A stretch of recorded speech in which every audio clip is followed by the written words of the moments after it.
আবহাওয়া পরিস্থিতি নিয়ে আলোচনা করতে রাজধানীর মোহাম্মদপুর থেকে যোগ দিচ্ছেন আবহাওয়াবিদ ডক্টর বজলুর রশিদ। ডক্টর বজলুর রশিদ, আপনাকে স্বাগত। আমরা দেখছি যে ধারাবাহিকভাবে বৃষ্টি হচ্ছে গত 2-3 দিন যাবৎ। এই বৃষ্টি কতটা তীব্র হতে পারে আর কতদিন চলতে পারে এই বৃষ্টিপাত? প্রিয় নাম্বার সেট করে বিকাশে সেন্ড মানি করুন ফ্রি। Thank you. যে বৃষ্টি হচ্ছে এটা আমরা গত 3 দিন থেকে অনেক জায়গায় টানা বৃষ্টি হচ্ছে। আমরা গত পরশুদিনই এই জন্য ঢাকা সহ দেশের দক্ষিণ অঞ্চলে আমরা হেভি রেইনফল ওয়ার্নিং জারি করেছি এবং এর সাথে আমরা বলেছি যে পার্বত্য অঞ্চলে ভূমিধস হতে পারে এবং দেখা যাচ্ছে গত 3 দিনই আপনার হেভি রেইনফল হয়েছে। বিশেষ করে গত পরশু, গতকাল এবং আজকে রাতেও টানা বৃষ্টি হয়েছে। এমনকি রাজধানীতেও গত 24 ঘন্টায় 55 মিলিমিটার বৃষ্টি হয়েছে। তাছাড়া আপনার দেশের দক্ষিণ অঞ্চল অনেক জায়গায় 200 মিলিমিটার বেশি বৃষ্টিও হয়েছে।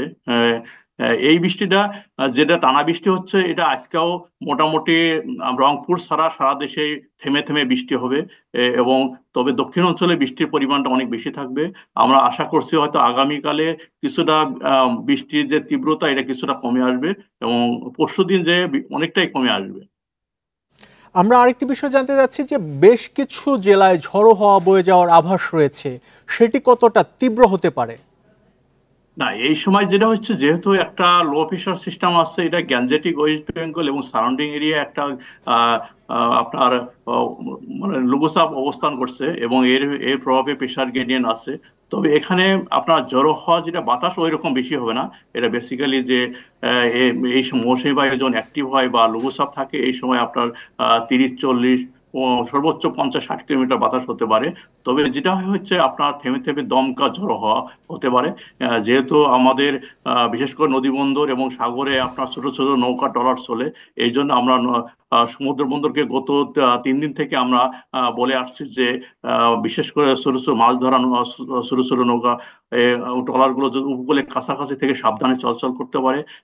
যাতে কারণ হচ্ছে এই সময় সাগরে রোলিং হয় এবং অনেক ঢেউ হয়, যাতে তারা নিরাপদ থাকতে পারে। এই জন্য আমরা সমুদ্র বন্দরকে আমরা হুঁশিয়ারি জারি করেছি এবং তার সাথে সাথে আমরা নদী বন্দরকে আমরা সাবধানে চলাচল করতে বলা হয়েছে।